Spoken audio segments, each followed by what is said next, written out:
You're now listening to Sound Talent Media. Check out more shows at soundtalentmedia.com.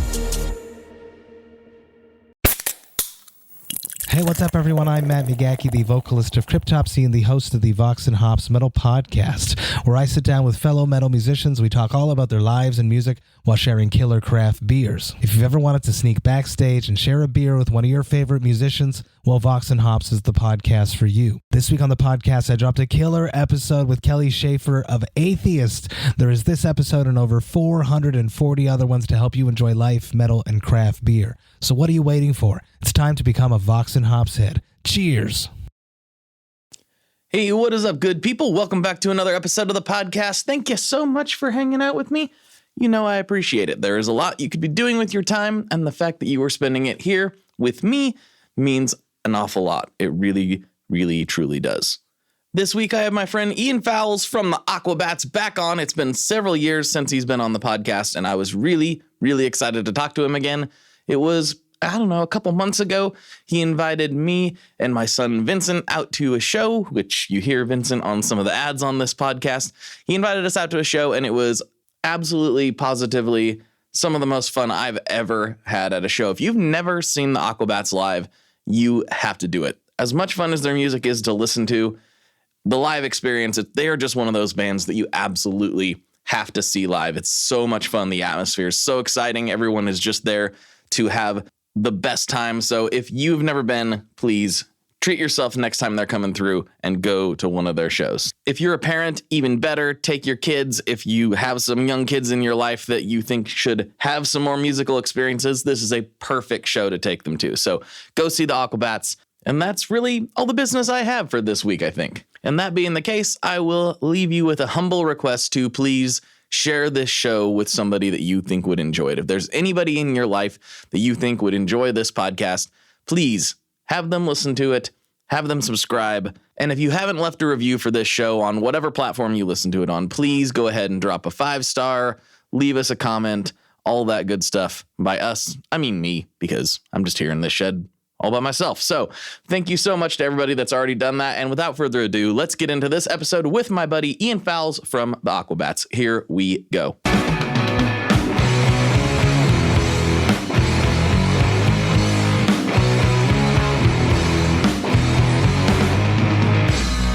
Hello, everyone. Welcome back to another episode of the Tone Mob Podcast, the show about guitar stuff, occasionally, sometimes.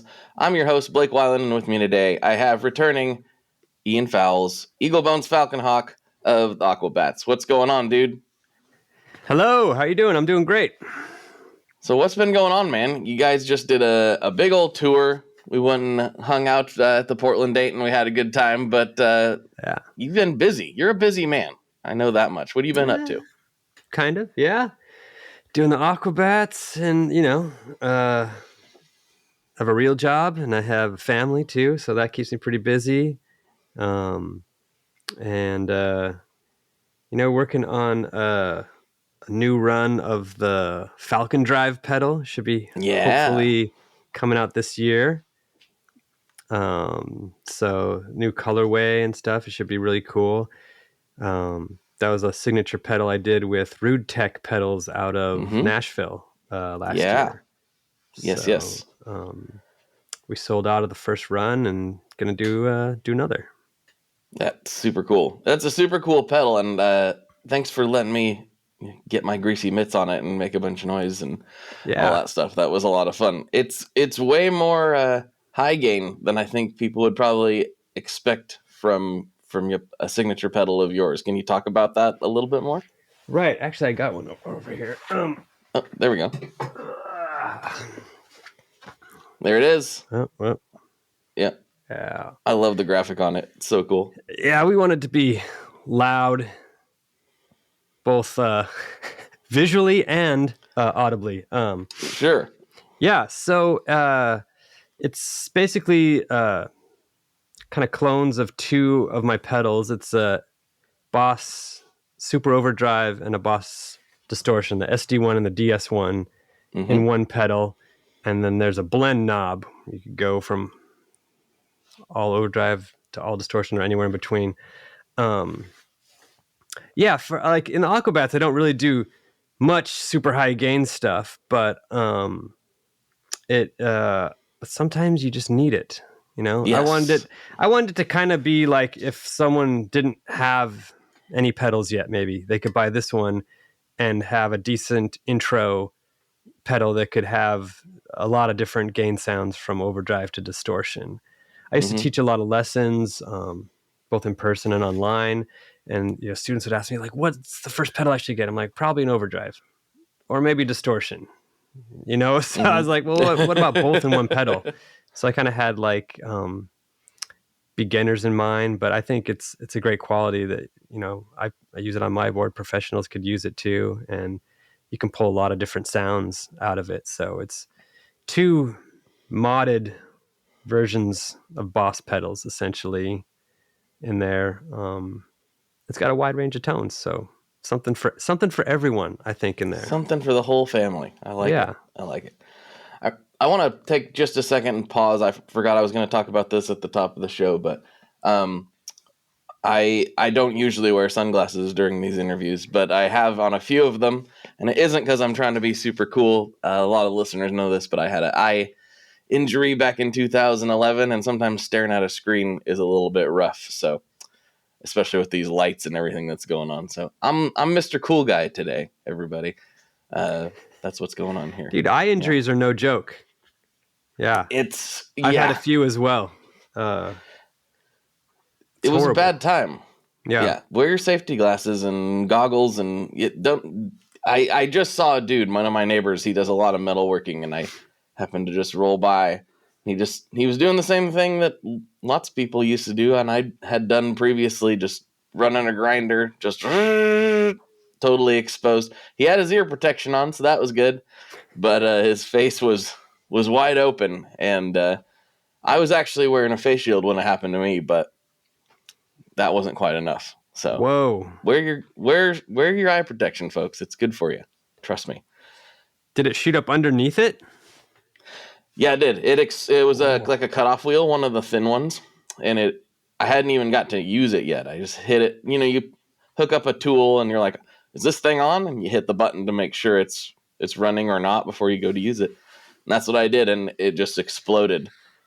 And ouch. Yeah, went up under my face shield, hit me in the eye, and now I'm a pirate. So yeah, it's the pirate's life for me. So that's a bummer. Be careful.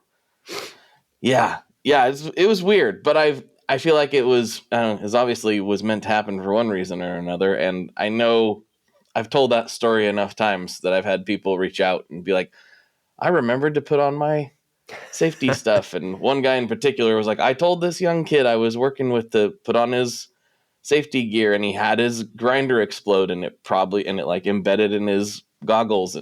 I'm like, hey, if I saved one other person from that, that's enough for me, because it was very painful. Yeah. So don't put grinders in your eye. That's the PSA for today's episode. But yeah.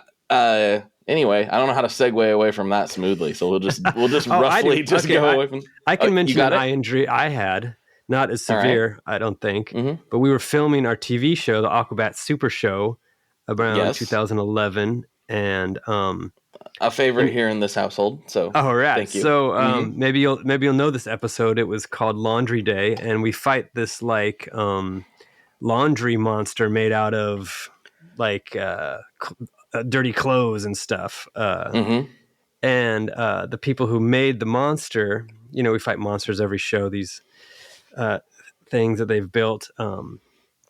And we're supposed to get whipped by the monster's arms, right? And because they're just clothes, they're kind of like light. It's not looking good on camera like they're real arms. And so they decide to put chains inside them. Oh, geez. To make them heavier so that they like look like they like more of a whip, and that they hit us, and so that happens once, like whoa, okay, no, you have to take the chains out because it hurt really bad. They're like, I'm sure it did. Okay, and then so they're like scrambling trying to figure out what to do, and so then they take zip ties and they put like I don't know what they put inside, but then they put zip ties on the end. And then they're like, okay, we fixed it. Let's go again. Everyone in position. And okay, you're getting whipped by the monster. Whoopsh, whoopsh. Well, anyway, one of the arms with the zip tie hits me in the eye. So imagine getting like whipped in the eye with a zip tie. Ow! Like the wham! end, like the pointy end. Yeah, like of a hard piece of plastic. Hard piece of plastic. Whap! I was like, oh, and I was done for the day. Yeah, it was like absolutely. I had to go to optometrist, and because there was like a black spot, it was incredibly painful, and then like a black spot I could just see in my eye, and I'm like, no. Oh great, this is permanent. I detached a I was freaking out, Mm-hmm. I went and it ended up being it was all good. It was just going to take some time for that to go away or whatever, but extremely painful for a few days. Nothing compared to you. I'm not trying to compare it to yours. No. It's no kids, joke. when you're fighting monsters, make sure there's no zip ties or chains in the arms. The chains, like I'm guessing the zip ties was something like they were trying to put together some stuff inside that's, I'm assuming, softer than a chain. But it's interesting that chain was like, I know, let's try a chain first. Like, wait, what? Yeah. What do we... Like in the script, Aquabats get whipped by laundry monster. Yeah, chains. That'll make it heavy and then make it look good, and so Okay. Yeah. Man, the hazards of working. And we did our own stunts. Show. So. What was that like? I know you joined the band and you're thinking I'm going to be in a band. When they came to you with the television show idea, how did that unfold? I was all in. I was like, yeah, let's do it. Sounds awesome. Sounds fun. Mm-hmm. Yeah, I was along for the ride. Except for the eyeball thing, of course. But mostly it looks like a good time. Yeah, I mean, all of us got injured to some degree or another shooting that show. It might, it's a kid show, but it was slightly physical. Oh, yeah. We did say it wasn't an episode until the Aquabats were, laying on the dirt.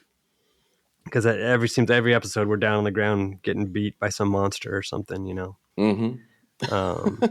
Like the very first day of shooting the whole show was like we're out in the dump and getting whacked by these muck monsters made out of like toxic waste and garbage. Mm-hmm. And they have to keep shooting where I just get hit in the face, like whack, whack, whack. I remember this. Yes. It's this big, heavy, like it's soaked in this like goop, it's this heavy goop on this big, rubber plastic kind of arm. It's just like whack, whack, whack. And it, okay, go again. That doesn't look right. Okay. Oh no, the camera didn't get that one. And it's like, wham, wham. And then we had stunt coordinators on there. And like after, 10 or 15 minutes, they're like, he doesn't actually have to hit you. You can just sell it to the camera where he goes past your face and you just move your head at the same time. And I was like, bro, I'm not an actor. Okay. I'm a guitar player. Like things that could have been brought to my attention yesterday, I liked how you use stunt coordinators for the listeners. He did air quotes there for the audio only people out there. No, they were great. The second season's stunt coordinator, his name was Skip Carson. We filmed that second season in Utah. So he actually just ran like a little dojo. He's like a karate guy who ran a dojo and claimed he was a stunt coordinator. Maybe he did do a few things, but the ironic part is that the second season of the show for an episode, we won an Emmy, a daytime Emmy for stunts. And the stunt coordinator was just a karate instructor out of the small town in Utah. And it was kind of amazing. So I love it. Yeah. Love it. And then like when it came time for him to like accept the Emmy, like he couldn't show up. But then we ended up, going on tour. We played Salt Lake like the following year, and he rolls up in a limo, like he bought a limo for the night and like had this big night in the town, and we had him come up on stage and do karate moves, and it was pretty fun. It was pretty ridiculous, like most things that we do. I love it. I love it so much. It's, the whole essence of the band is just fun, and sometimes bands can get a little bit too serious, and it's nice and refreshing just to go have a good time. Right. Yeah. I mean, and I like a bunch of serious bands, but I do too. also Most always of them I loved listen bands to. that didn't take themselves too seriously, had some element of, stupidity or jokes or whatever in it. So There's room for everything in this weird musical landscape we find ourselves in, for sure. Whoops. There we go. Knocking my microphone around here. But yeah, I mean, I was all in this film of TV show. That sounds awesome. I'll do my best. And now you have an IMDb. Not everybody can say that. Go. Look at that. No, that's another funny story, right? So, the IMDb page, like, for you to able to like maintain it yourself, you have to pay for the subscription. Yes. Right. And so I did that for 1 year. Like, okay, I'm going to I'll make this look good. And it'll, who knows, maybe I could act on some other stuff or whatever. Mm-hmm. And then I ended up, not really doing anything with it. So I stopped paying for it.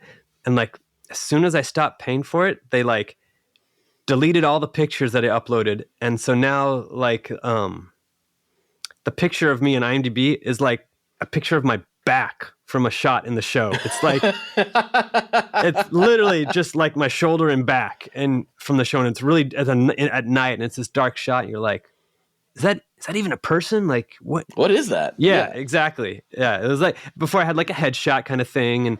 And they just deleted all that. And so it's like, oh, you're not going to pay? Whoosh, forget about it. Erase. So it's going to give you the worst possible. And I don't know who else uploads those photographs to your IMDb page from the world. Back shot.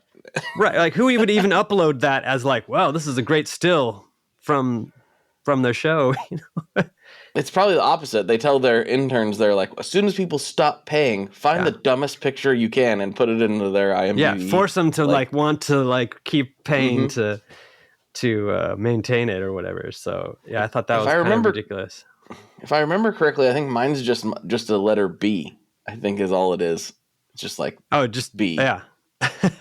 Yeah. Because I never did pay for it. I never even ever in a million years expected to have an IMDb page. So like my little spots here in the Pedal movie were apparently enough to get me an IMDb page. And I think it's just, unless it's changed in the last 3 years, it's probably just still a but who put the B there? Is that just like is it a default thing? I think I'd rather have an I there than just a shot of my back. Yeah.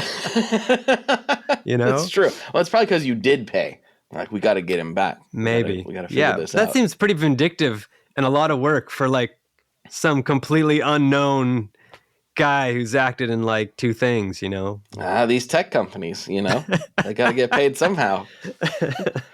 Yeah, they're really hurting. They're really, really hurting. Yeah. Poor they're folks barely at IMDb. Scraping by, those tech companies, man. Let's hope they survive. Let's hope. What would we do without them? I guess that's true. I do use IMDb quite a bit now. Like I'll be watching a movie or something. Like, where do I know that guy from? Where have I seen that actor from?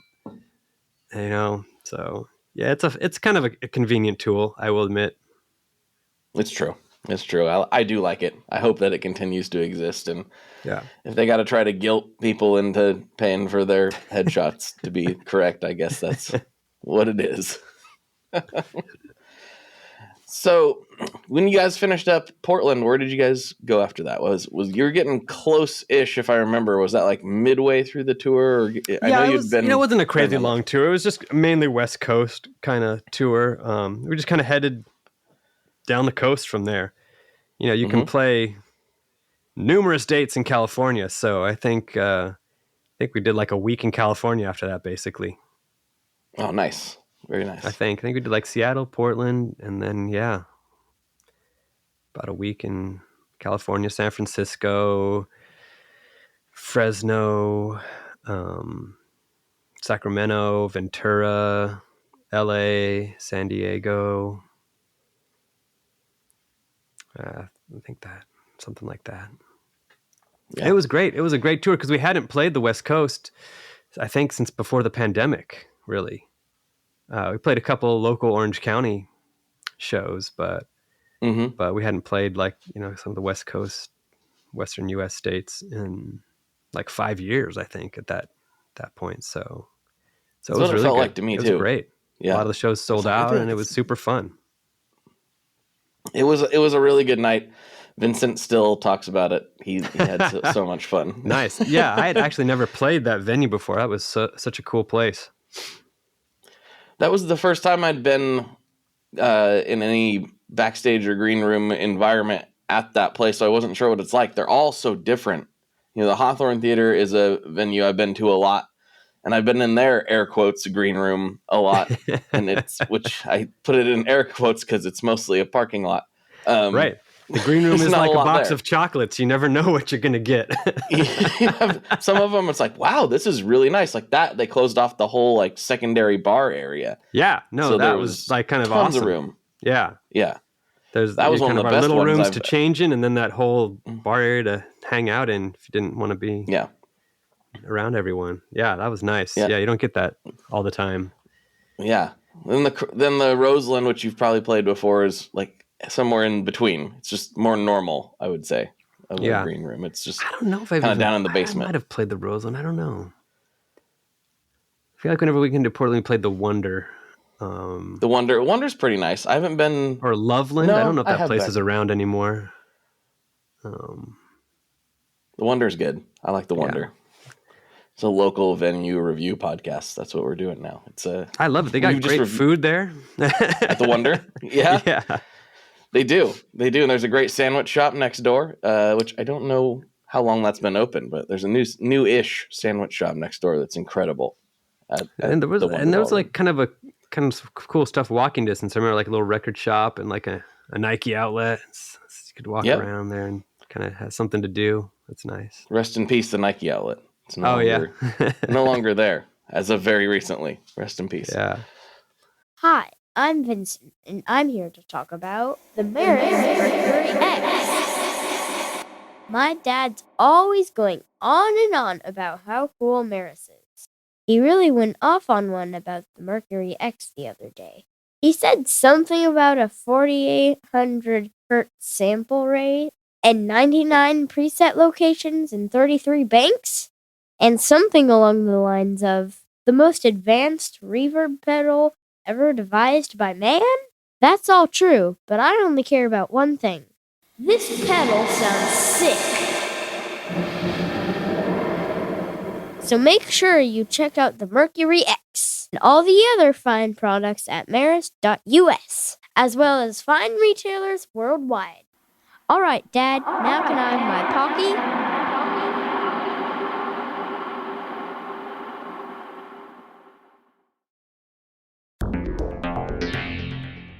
How exactly do artists get their music on Spotify, Apple Music, Deezer, Tidal, all these services? How in the world do you get your music there?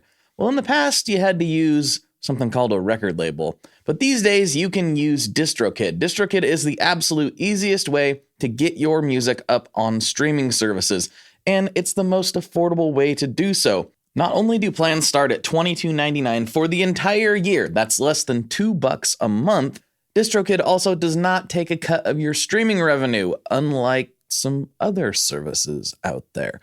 Even better if you sign up by going to tonemob.com/distrokid. That's tonemob.com/distrokid. One more time, that's tonemob.com/distrokid. You'll get 30% off. That's right, 30% off their already extremely reasonable prices. So go to tonemob.com/distrokid and get your music out there. Well, that's cool. Well, we'll probably be back next year.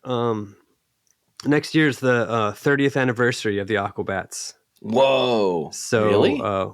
30 years, 94 to 2024. So we're planning to, if we can, tour all summer. So that would be great. The whole country is the plan, hopefully, right now. So that's got to be a crazy feeling. You've been with them how long now? I mean, a long time. I joined in 2006. So What is that, like 17 years or so? But I still feel like, the new guy, because they were around like 12 years before I joined, I think it was 12 or 13 years before I joined. So See, I still the new guy, 17 years in. It's weird, joining a band that's been around that long already. Mm-hmm. And already has kind of an established sound and look and everything. So you try to fit in and honor that style and everything, but try and bring what it is you do. I think what I do a little to it if I can, I feel like you've done that really well, without in my opinion. changing it too much, Yeah. I think you've done it, though. Thank you. You've definitely, you feel every bit like a full-blown, in my brain, like original member of the band at this point. I know it's not original, but you're very much, it's like, hey, it's Eaglebones. There he is. Like, it's... Well, I think the core, like for. 5 of us from the TV show have been the longest running lineup, maybe. Mm-hmm. In that the would make history of sense. the band. Yeah. We talked about it when you were here, but we weren't recording. So maybe let's segue a little bit into the gear section of the podcast. Yeah, absolutely. What's the live rig look like there? So usually it's a 68 Fender Bassman head with one of the 60s upright 212 cabs with Celestion vintage 30s, the old British ones.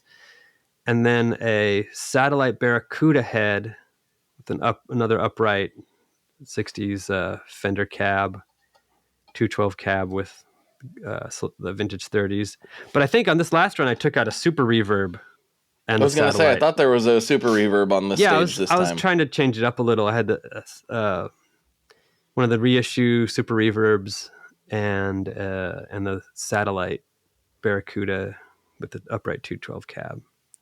Mm-hmm. And it was cool, but then when I got back to home, I swapped it back out for the Bassman and the and the Barracuda. That's kind of been my go-to live rig for the past little while, decade maybe, almost maybe. What do you use to split to go to both amps? It depends if I'm messing around with different pedals. For a while, I was using ZVEX Super Hard-On that just has 2 outputs on it, and then sometimes I'll just daisy chain them. So I go into the Bassman, out of the Bassman, second input to the satellite. Got it.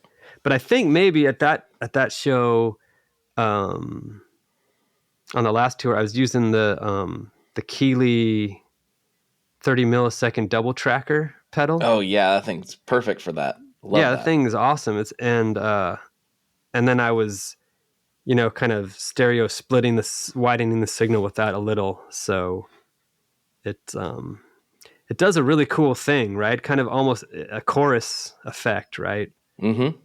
Delay-ish chorus kind of effect. I think that's what I was doing on that tour this summer for a lot of the dates.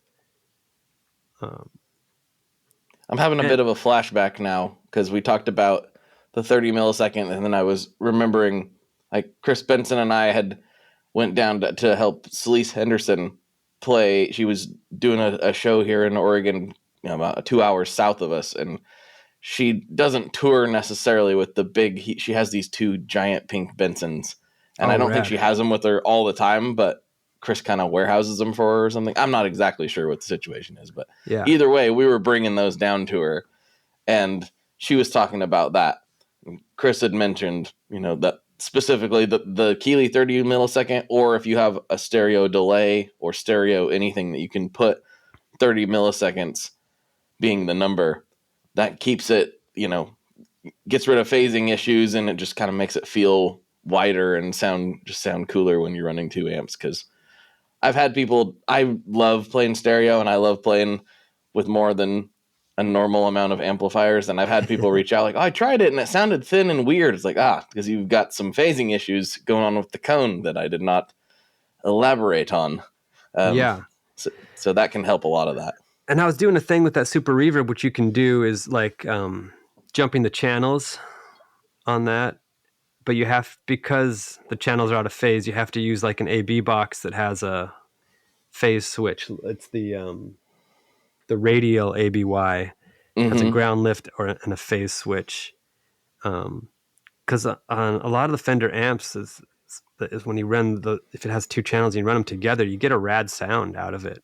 Oh yeah, absolutely. It's really cool. If you kind of jump those channels, and doing a similar thing with the Vibrolux here. Just run a line from the out or the input of the one from the custom channel into the vintage channel. They're two very differently voiced channels, right? The custom's like the Bassman tone stack. The Vibrolux is more of the classic one. You put them together, it sounds so good. The Vibrolux, I've wanted a vintage Silverface Vibrolux for so long, and I can't believe I haven't just... Every year, they just keep ticking up. I'm like, it's really not going to get any cheaper. I should probably just pull the trigger on one since I've wanted one for like 10 years. Yeah. But I keep talking myself out of it somehow. I love the Vibrolux. I just got this one this year. Oh my gosh, it's one of the best amps I've ever played. Especially for clean stuff. It's 30 watts. 30. That's perfect. And this one has the 10-inch greenbacks, two 10-inch greenbacks Celestions in it, which I like to give a little grit when you crank it. And this thing sounds beautiful. The reverb sounds great. The trem sounds great. It's just beautiful, clean amp that's like somewhere between the Princeton and the Super, you know? Yeah, it has a sweet spot for sure. And, you know, I might be great for a small gig or a big gig too, you know? Yeah, 30 watts is like a sweet spot, I feel like, for depending on your speaker efficiency and yada, yada, yada. But 30 watts how loud your drummer is, I guess, too. But yeah. True. But because I had a 30-watt orange that wouldn't cut it. Even with a 412, it was just not loud enough, the AD30. And I ended up getting rid of that. One thing I've found with talking to more amp builders and things, it's wattage isn't always wattage. I won't name any names, but there's a smaller builder that makes a great little amp that it sounds awesome, but every time I've heard it, I'm like, that sounds way louder than what you're advertising it is. And then talking to some other people, it's like, it's way more than the actual wattage on that amp is way higher than the couple watts it's supposed to be. So. Wow. Well, yeah, because I have that orange OR15. It is super loud for 15 watts. And I was like, didn't make any sense to me. I'm like, so the 30 watt wasn't loud enough. This 15 watt kind of is. How is that possible? Well, the speaker efficiency too has a lot to do with that. So sometimes plugging into a more efficient speaker with the exact same amp, it'll make it sound quite a bit louder. So there's a lot of variables going on. Sometimes us guitar players like to hone in on one thing, like what type of tubes or how many watts is it? And that's not the full story necessarily of what we're actually hearing. Well, that brings me, because you're talking about Benson, it looks like they just came out with this amp that looks really cool that has power scaling with a tube. Is it the new Monarch Plus? Yeah, I've not played that one yet. I just saw him post about it, and I'm like, that sounds really cool. I really want to check that out. Power scaling's been around forever, and he's done that before with the more typical setup, I believe. I don't know if it's ever been a standard option, but I know that I've played Bensons with power scaling, but never with a tube. So now I'm going to have to go over to Chris's house and make him let me play one here pretty soon. Yeah. Because I want to try that. Yeah, man, I'm always using the Weber attenuators live just to control things a little bit for our sound guy. But having built-in power scaling would be nice. Yeah, it's just a different approach. There's all kinds of different ways to do it now that's just so much better than it used to be. Yeah. I'm absolutely over the moon with the Boss tube amp expander. It's expensive, but I love that thing so much. It makes your little amps big if you want. It makes your big amps little, and you can do so many different things with it. It's just one of my favorite pieces of gear that I've ever owned is the tube amp expander. I don't think I know that one actually. So it's kind of like the Universal Audio aux box. Yeah, it's like that, but it's Boss's version of it. Okay, and I love the aux box, and I've heard a lot of great results with it. But the tube amp expander can do quite a bit more. and they're in the same ballpark price wise. It's a similar idea, but yeah, you can go in and you can put your own IRs in it, which I'm sure you can in the aux as well. But you can route it in all these different ways. It has a 100-watt power amp built into it. So say like you really love the sound of your Fender Champ breaking up, but it's not loud enough to actually gig with. Yeah. You could run that from the speaker out of the Champ into the tube amp expander and then run that out to like a 412 and really be able to, yeah. Okay. Yeah. I'm going to need to look into this. Yes. I use it mostly for recording direct. So I'll either have like one of my bigger amps plugged into it, ran directly into my interface, and I'll do the IRs from there. Or I've got a couple IRs loaded in it that I like, and I'll just run. And that's great because you can set 8 different modes on the front of it. So I have one mode that's just raw, and then 7 other modes that have IRs I like.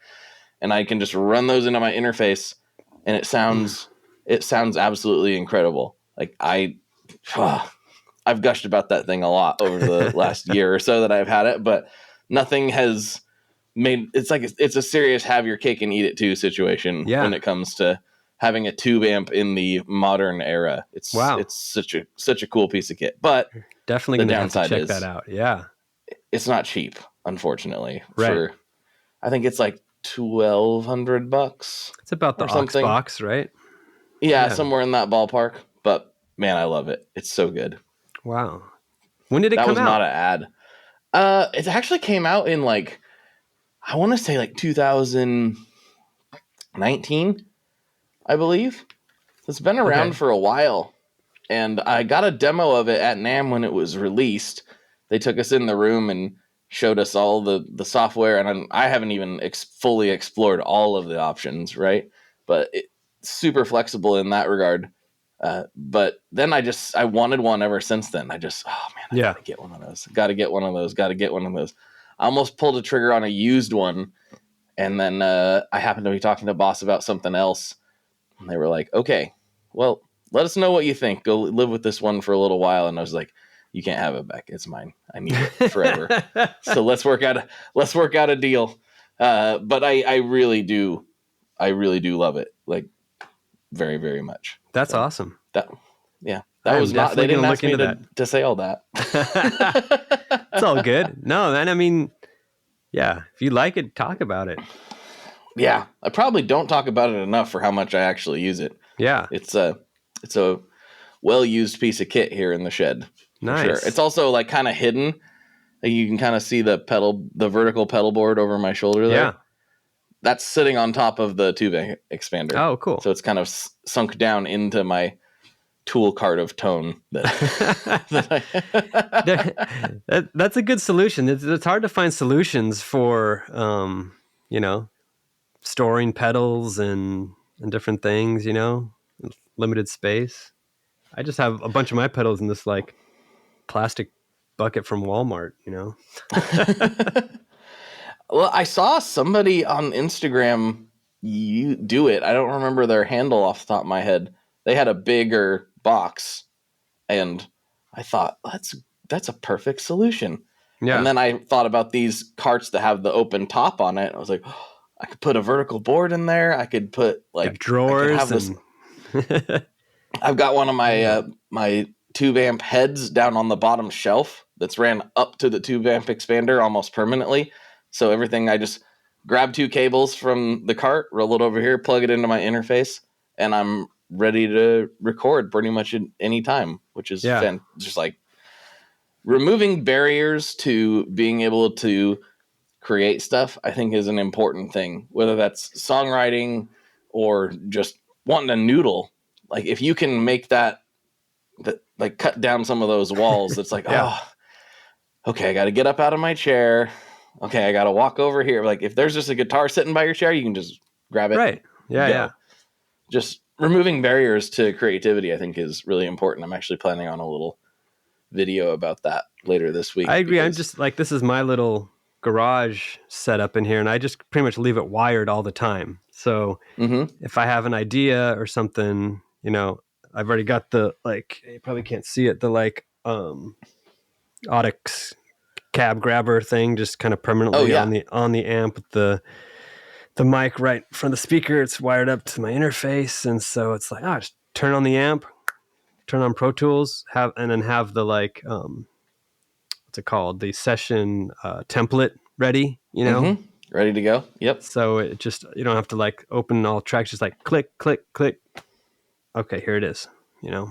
So yeah, I agree. Yeah. And just remember what most of us are walking around with in our pocket too. Like the amount of ideas that I've captured, just like, I got this melody idea. Hum it in my phone for later. Like that has saved so many songs and ideas from just vanishing like they usually do. Right. I have and hundreds. My family of and friends have gotten used to me being like, I'm like, hold on 1 second. Yeah. I'll just step around the corner and make some noises into my phone. And then like, okay, I'm back in the conversation. I'm sorry about that. Like, try not to be too weird, but I used to do them all on the voice memos. And now I do them on videos. And just in case it's some weird riff where I was like, I don't remember how I played that. And I'm having trouble figuring out my own riff. Dude. A little video. Oh, okay. Okay. That's where I was at. That's right. Okay. Mm-hmm.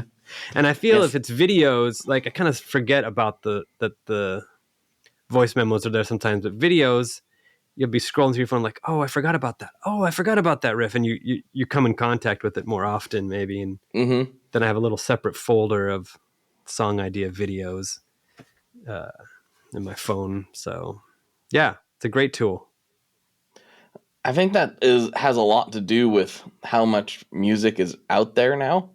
Think about people like us existed in the 60s and 70s and prior, but they didn't have a way to immediately record all their ideas. And that a lot of our favorite musicians went, I had this great riff while I was walking around today at the store and I forgot what it was. And that still happens even today. But I think technology being, we were joking about tech companies earlier, but technology being what it is and the amount of creativity people are allowed to explore now that they just didn't have access to I think that's probably worth a lot of the pain that comes with modern tech. Yeah. I hope. I feel like it is. I'm going to tell myself that it is, whether it is or not. I'm going to say it is. No, it's pretty great.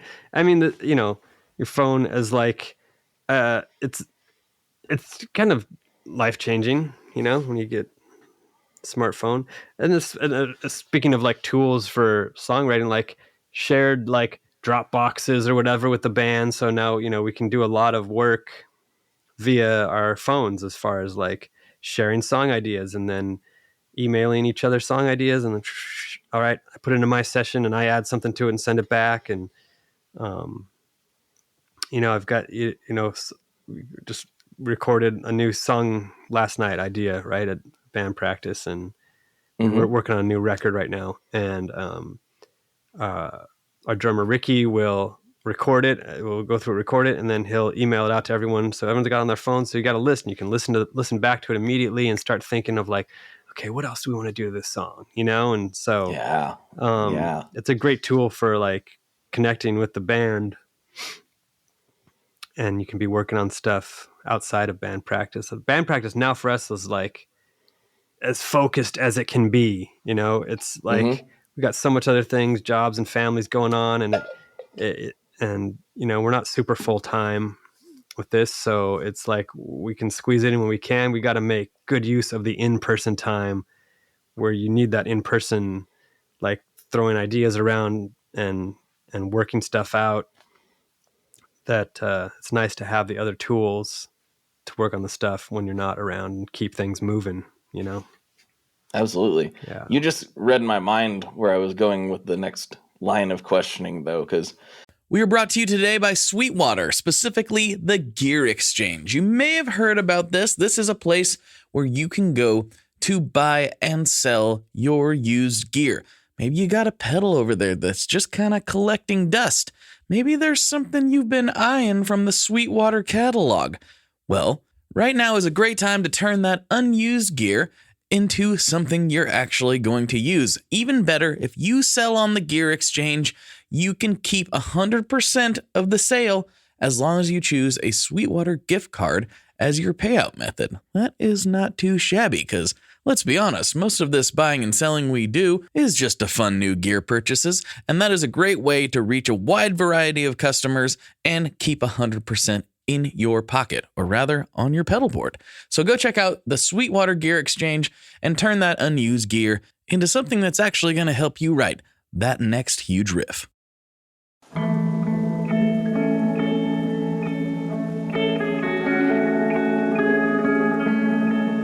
Hello there. I'd like to introduce you to your new best friend, the Chase Bliss Audio Lossy. Lossy is a collaboration between Chase Bliss and Goodhertz. And it's meant to give you some control over those weird digital artifacts that come with very compressed audio. You're hearing it right now. All the changes that are taking place are strictly coming from my playing dynamics. I'm just interacting with the pedal and letting it do its thing. In some true stereo goodness. If you'd like some more details about Lossy, I'd invite you to head over to chaseblinssaudio.com. I think you're going to like what you find. I like Aquabats for not being a full-time thing. I think a lot of people who follow your band would not expect you to say that. I think outside looking in, it has all the appearances of this is a full-time band. Yeah. And I know that you That's a good illusion, though. Let's keep that up. I don't think that's like intentional. It doesn't feel like it's any kind of trickery or anything. It's just, it looks exactly like what most full-time bands look like to outside looking in. You guys are always doing promotion stuff. You guys are always you're always out there. You're doing things. You're staying present. Maybe it doesn't feel like that on your end, but it sure looks like that to everybody else. But with you specifically, I've talked to a lot of dads on this show that have families and that they struggle just balancing band life and tours and writing with not struggle, that's the wrong word, but it's something you have to pay attention to while also trying to maintain a healthy family life. But you also have another job on top of that. Like, how do you balance all of these things? It's got to be a challenge. Yeah, well, I'm glad we look like we're busier than we really are, maybe, or or whatever. When we did the TV show, we were pretty full time. We kind of had to be, but I feel like that was that stretch of just a few years. There was the only time where we were like, everyone was full time Aquabats since I've been in the band. I think before I was in the band, there was a time where they were full time on it in the 90s, the late 90s. They were touring a ton, making records a little more frequently. And I think that just happens naturally when a band first starts, right? You get this momentum and then it was their thing. But when I came in, it was the first tour they called This Better Work or We're Dead tour.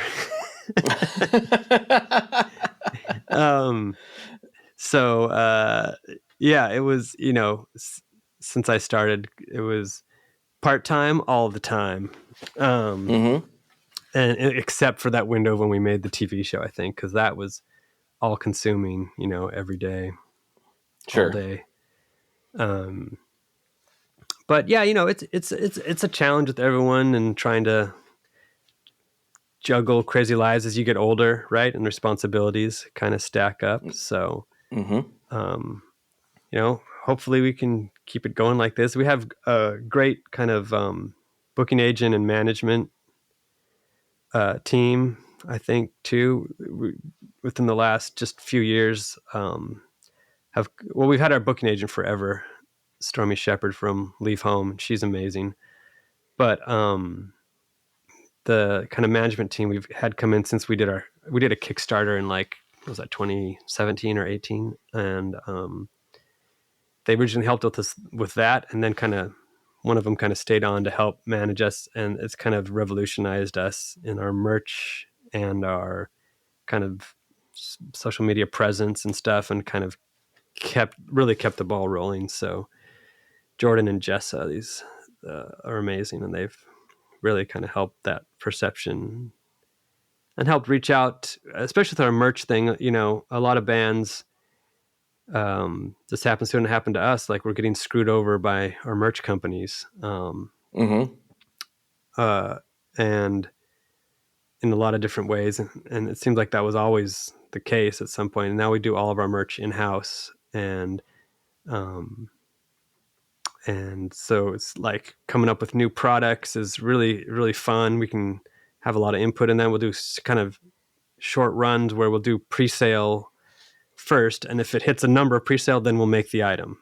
So it's almost like crowdsourcing merch items, almost like a Kickstarter for merch items, so that we don't just start randomly making stuff and then no one buys it and we're left with a bunch of stuff no one wants. We float it out there like, here's the idea. Do you guys want this? And if we get enough pre-sales to a certain point, cool, we make it.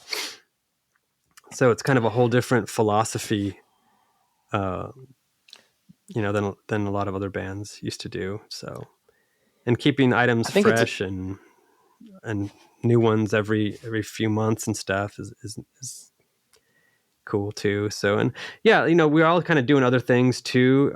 Some of us will teach some lessons online. We have a fan base that's really awesome and helped support us through the pandemic doing that. I was doing lessons, Zoom guitar lessons. Ricky was doing Zoom drum lessons and stuff like that. So, yeah. And so I try out there, I'm doing stuff with Fender here and there. And, so I try to stay active out there in the guitar world while still trying to, pay my rent too.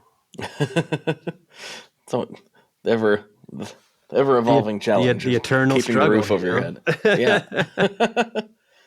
You mentioned something there that I think was kind of important and a little bit overlooked, and I just want to touch on it real quick, which is bringing things in-house. Not everybody has the capacity to do everything in-house, but I can tell you from my experience, the more things that we fold in-house over at Stringjoy, long-term, the better it's been. It's definitely a bumpy transition, and it's never fun. And there are aspects of it that are always challenging and always evolving. But on the whole, you get so much more control over what you're actually producing.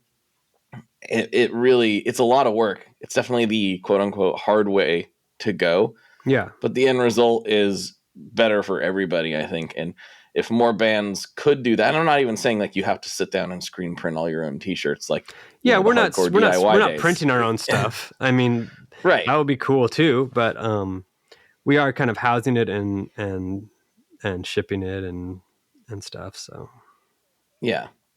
There's levels to all of it too. Yeah. But I think a lot of people get kind of hooked on the printfuls and the things like that do everything for you, which are also valuable and have their place. Yeah.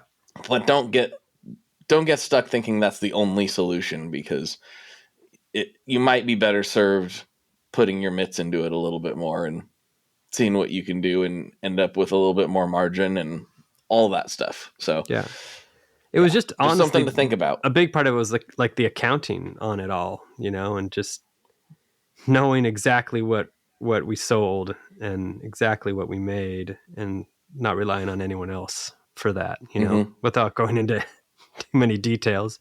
But we're lucky we have a super supportive fan base that really supports us well in those items.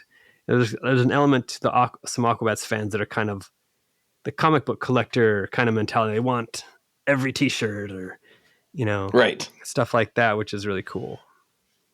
Yeah. So, well, and that was my first show.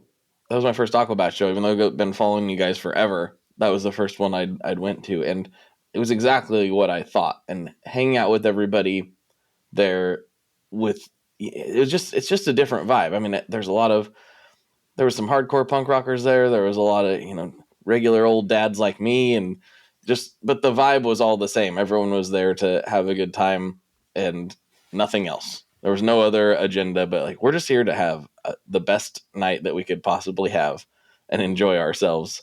Yeah. And that's a unique experience, I think. Sometimes I think everybody wants to enjoy themselves at shows, but there's different forms of release. You know, you'll go to some shows and it's just like, I want to tear up the pit. I do that. I've been there. But this was just like, let's bounce pizza off our heads and have a great time. That's all we're doing. Yeah. I feel like the Aquabats is a band you have to see live. Yes. You know, 100%. like you can listen to the records, but it's just not the same, really. No. As the live thing. So there's some bands like that too. Guar, you know, or excuse me. I still got to get to a Guar show. Yeah, on the other spectrum of things, that's fun too. It's pretty amazing. A different kind of fun. Yeah, and no matter where you stand, you're gonna get hosed. So just be mindful of that. Yeah. I thought I could stand in the back and be fine. Nope. Nope. Yeah. I wonder if venues have to charge Guar a cleaning fee. You think, or they just know that's what's going to happen and they just go with it? I don't know. I know that in some venues they try to put up plastic sheeting and stuff here and there. It seems like, but yeah, man, I don't admit that there has to be something contract wise. I'm sure. One of our friends is out on the road with them right now. Part of their crew used to tour with us too. I could ask him. We could find out.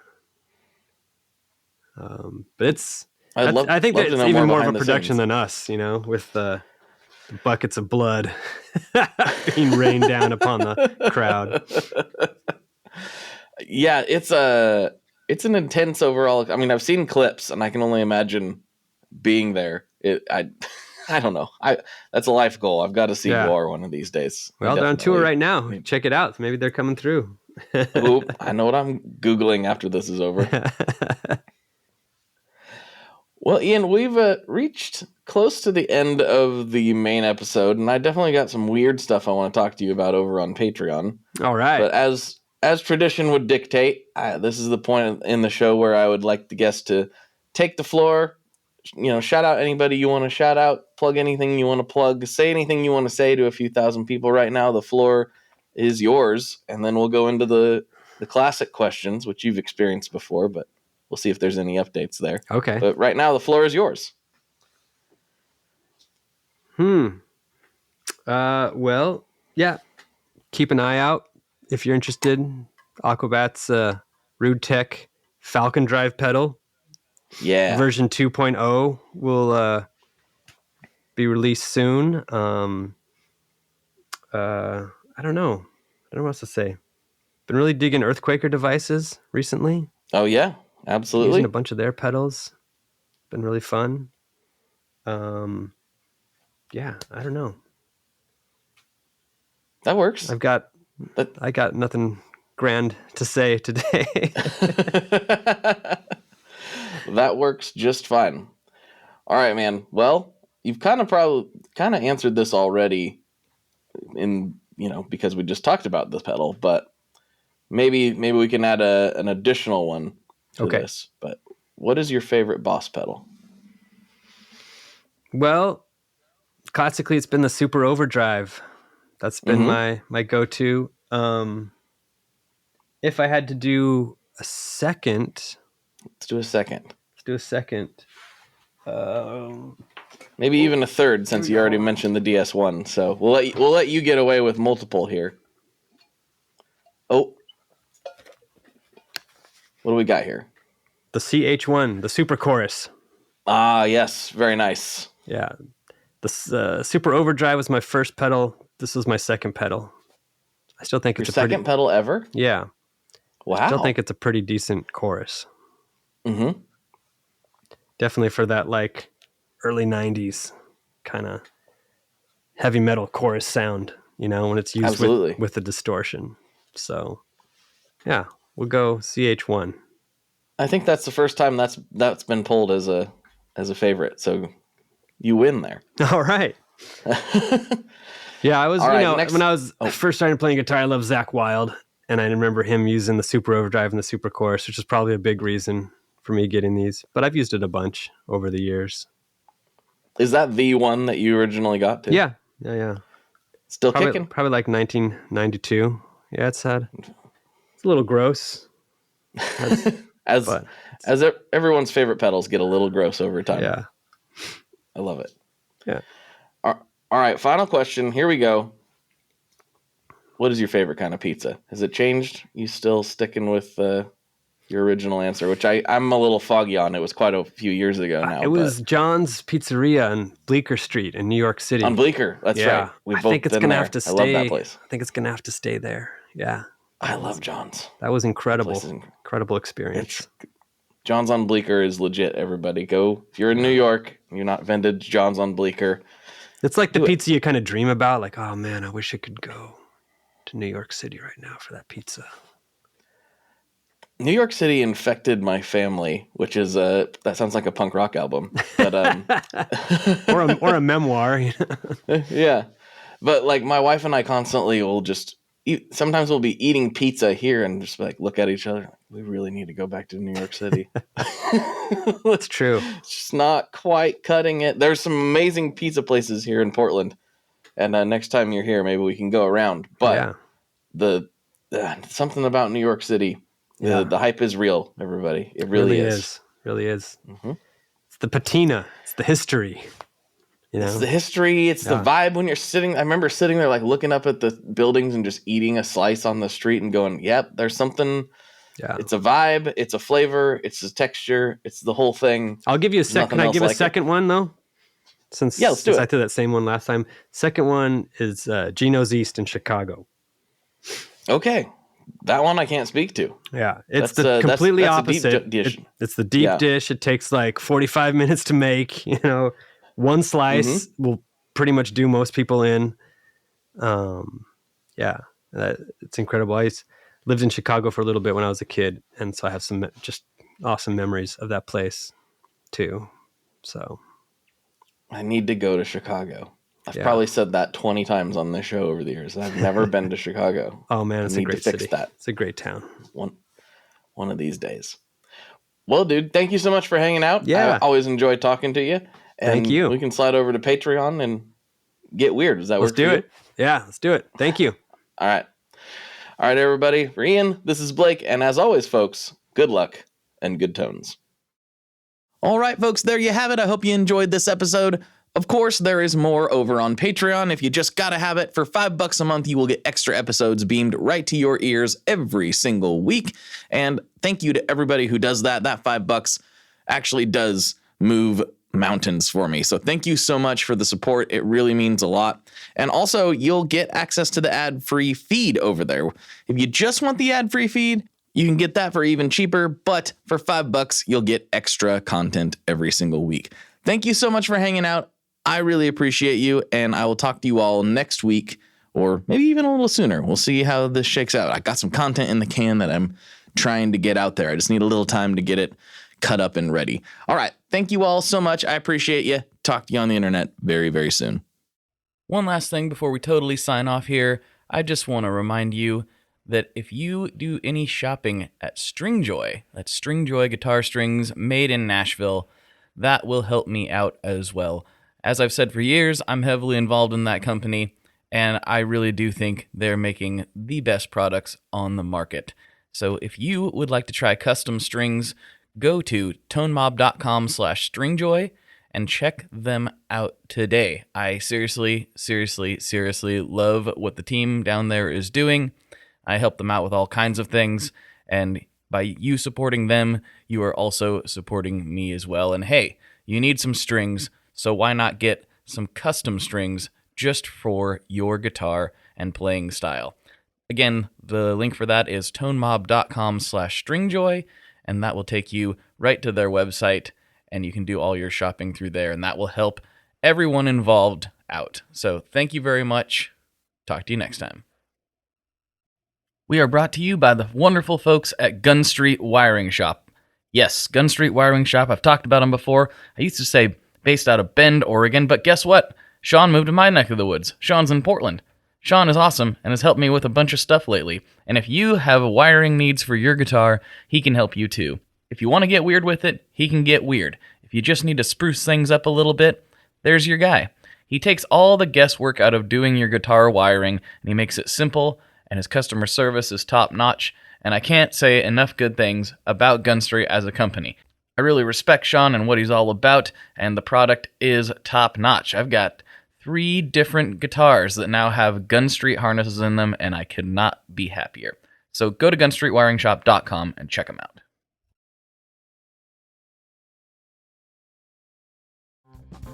Hey, this is Aaron from No Simple Road. I'm inviting you to come hang out with Apple, Mel, and I as we talk with the musicians, artists, chefs, authors, and beyond from the world that turns us on. We're reaching into the improvisational music scene, the psychedelic culture, the festival world, and getting to know what makes the people tick that create those scenes. Come join us on the long, strange trip over at No Simple Road.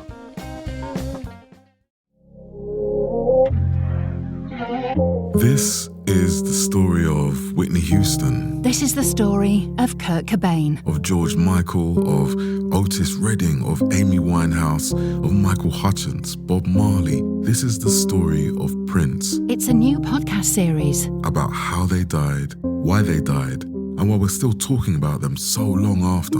It's like nothing you've ever heard before. It's storytelling. But it's more than that, because rock stars, They tell us how we feel.